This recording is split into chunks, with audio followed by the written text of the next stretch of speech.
자, 이번 시간에는 불문법원에 대해서 한번 살펴보겠습니다. 경찰법의 불문법원 살펴보겠습니다. 경찰의 영상 14번이고 교재는 3, 4페이지입니다. 자, 불문법원은 문서 형태 또는 조문 형태가 아니라고 그랬죠. 조문 형태가 아닌 걸로 되어 있는 법원인데 세 가지가 크게 있습니다. 관습법, 판례법, 조리입니다. 관판조입니다. 관판조.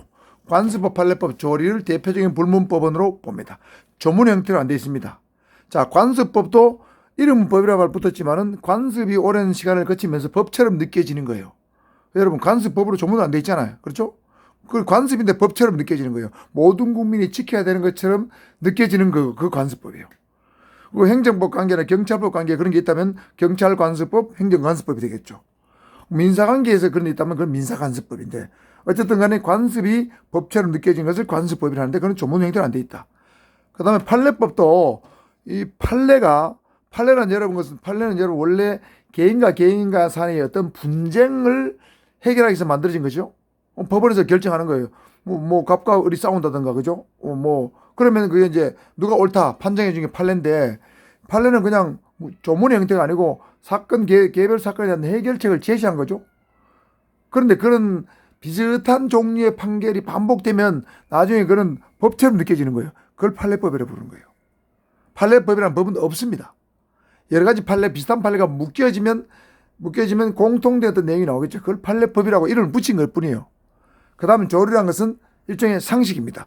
조문조자에 이치리자잖아요. 통상의 이치, 보편타당한 이치, 보편타당한 정의, 이런 게 조리예요. 조리도 어떤 조문도 된 게 없습니다. 그래서 관판조는 불문법원이에요. 이걸 살펴보자 이 말이죠. 자, 관습법입니다. 자, 관습이라는 것은 우리 사회에 오랫동안 내려온 어떤 관행이죠. 장남이 제사를 지낸다. 명절이 되면 제사를 지낸다. 추석 차례를 지내러 간다. 이런 다 관습이잖아요. 그건 관습이지 법은 아니에요. 그렇잖아요. 그런데 이제 관습이 법처럼 된 것도 있습니다. 예를 들면 민사관계에서 이런 게 많아요. 예를 들면 여러분 분묘기지권 들어봤나요? 분묘기지권은 뭐냐면 나무 산에다가 우리 조상님이 산소를 썼는데 산소를 쓴 지 한 20년이 넘게 되면 그 산 주인이 나타나가지고 그 산소를 옮겨라 해도 못 옮깁니다. 그러면 그 산소는 20년 동안 나무 산에 썼지만은, 나무 땅에 썼지만은 20년 동안 그 산소를 써왔으면 그 산소하고 산소 주변은 마치 산소를 쓰는 후손들의 권리가 있는 것처럼 느껴져요. 그런 걸 분묘기지권인데 법에는 없습니다. 민법이 없어요. 근데 그런 것을 관습법으로 인정해 줍니다. 이걸 분묘기지권이라고 불러요. 그 다음에 사실론 있죠. 사실론. 법률론과 사실론인데, 법률론은 혼인신고를 하면 법률론이 정립하는데 사실론은 민법에 한마디도 없습니다. 그냥 두 사람이 좋아서 동거를 한 거예요. 동거를 5년 10년 하고 생활도 같이 하다 보니까 잘 살다가 헤어졌어요. 헤어지니까 여자가 사실은 남자 보고 나 당장 살다 힘들었으니까 좀 위자료 좀 주라. 이렇게 요청하면 위자료를 줘야 된다는 얘기죠. 법정이 배우자가 아니라도. 그런 것은 사실은 이런 것은 다 민사관습법이에요. 민법에는 한마디도 안 나옵니다. 그렇지만 행정 분야에서는 관습법이 성립할 여지가 별로 없습니다. 거의 없어요. 왜냐하면 행정법 분야는 좀 더 뭐렇게 하냐면은 성문법원의 원칙이 좀 더 강하게 요구되는 분야이기 때문에, 국가와 국민의 관계이기 때문에 관습법이 성립할 여지가 거의 없습니다. 다만 예외적으로 국세기본법에서는 명문으로 그걸 인정하고 있어요.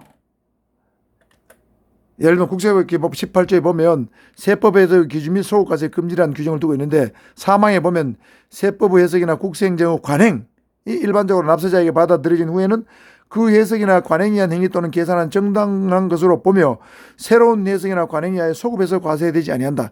예를 들면 내가 세금을 연말 정산해가지고 내가 세금을 예를 들어 10만 원 돌려받았어요. 그런데 한참 지난 다음에 그거 잘못됐으니까 다시 토해내라 하면 안 된다는 거죠. 그건 이 관행이 생겼잖아요. 그렇죠? 그러니까 이 관행을 중시한다. 이거는 일종의 관습법을 중시한다는 그런 뜻이 되겠습니다. 자, 그게 관습법입니다. 행정법 분야에 있으면, 경찰법 분야에 있으면 이건 경찰 관습법이 되는 거예요. 그런 건 잘 없다. 자, 판례법입니다. 판례는 설명했죠? 그래서 이 판례법이라는 것은 동일한 내용의 판결이 반복될 시에 그 속에 내재되어 있는 일반의 원칙들이 법처럼 승인되는 거예요. 법으로 인승이 되는 거예요. 다시 말해서 법원의 반복된 해석이 사실상 법으로 인식되는 걸 말합니다. 그러면 예를 들면 비슷한 판결이 있었다면 그 다음에는 그 다음에서 다른 법원에서 비슷한 판결을 해야 된다는 거죠. 예를 들면 한마디로 이런 거예요. 통상임금의 정기적 상여금도 포함된다고 2013년도에 대법원 판결이 있었습니다. 자, 그러면 그전에는 통상임금의 정기적 상여금은 포함되지 않는다고 노동부에서 해석을 해왔어요.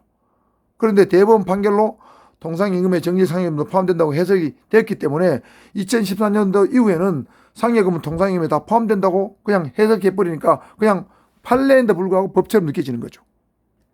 예를 들어 볼까요? 자, 원고가 기아차입니다. 기아차 근로자들이 상여금, 중식비, 일비, 가족수당을 통상임금으로 인정해달라고 소송을 제기했어요.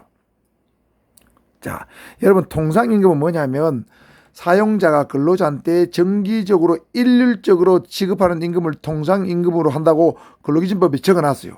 정기적 일률적으로 지급하면 통상임금입니다. 근데 이 상여금은 뭐 정기적으로 주는 것도 있고 비정기적으로 주는 것도 있잖아요. 중식비, 일비, 가족수당 마찬가지잖아요. 그러니까 이게 통상임금 포함된다 안 된다 하면 논란이 많았어요. 논란이 많았는데 2013년도에 대법원에서 결정을 내렸습니다. 정기적으로 주는 상여금은 통상임금에 포함되고 중식비, 일비, 가족수당은 정기적으로 주는 게 아니고 금액도 고정되어 있지 않기 때문에 통상임금이 아니다. 이렇게 되면 앞으로 모든 기업에서 상여금, 정기적으로 주는 상여금은 통상임금에 포함해서 각종 수당을 계산하게 되고 그 다음에 중식비, 일비, 가족수당은 통상임금에 포함 안 되니까 그걸 뺀 상태에서 수당을 계산하게 되는 거예요. 자, 이런 것들이 이제 판례법이 되는 거죠. 대법원의 이런 판결들이 판례이지만 판례법처럼 되는 것이 판례법이다. 이해하셨죠? 다음은 조리입니다. 조리는 먼저 설명했습니다. 정의에 부합하는 보편적 원리다. 보편적 정의, 보편적 상식, 보편적 원리, 이게 조리입니다. 예를 들면 세상에는 법을 어떤 세상 문제를 해결할 때 성문법에 근거해서 해결하죠. 그 다음에 불문법, 관습법, 판례에서 해결합니다. 그런데 성문법에도 없고 판례도 없고 관습법도 없고 판례법도 없다면 그 다음에 마지막으로 해석할 수 있는 원천은 뭐냐면 일반 상식입니다. 성문법도 없고 불문법에 관습, 판례법도 없다면 마지막으로는 보편적 정의, 보편적 상식에 의해서 뭔가 판단할 수 있겠죠. 그게 바로 조리예요. 그래서 조리를 최후의 보충적 법원이라고 부릅니다. 그러면 조리는 어떤 게 있느냐? 조리는 요즘 문서로 된 게 없잖아요. 예를 들면 뭐 무슨 조문으로 된 게 없어요. 그래서 조리는 무슨 원칙이라고 돼요. 원칙이라 말로 표현돼요. 신의성실의 원칙, 신뢰보호 원칙, 비례 원칙, 평등 원칙 이런 것들이 조리를 뜻하는 하나의 새로운 용어입니다. 조리를 표현하는 방식이에요. 자, 신의성실 원칙은 예를 들면 행정절차법 4조에 보면 행정청문을 정은 직무를 수행할 때 신의에 따라 성실히 해야 된다. 행정청이 업무 직무를 수행할 때 신의에 따라 하지 않으면 안 되죠. 신의를 부수는 걸 깨는 걸 밥 먹듯이 하면 그건 행정청이 신의 성실이 없잖아요. 그러니 하면 안 되겠죠. 자, 그래서 거기에 파생된 원칙이 실효 원칙이나 금반원의 원칙이 있습니다.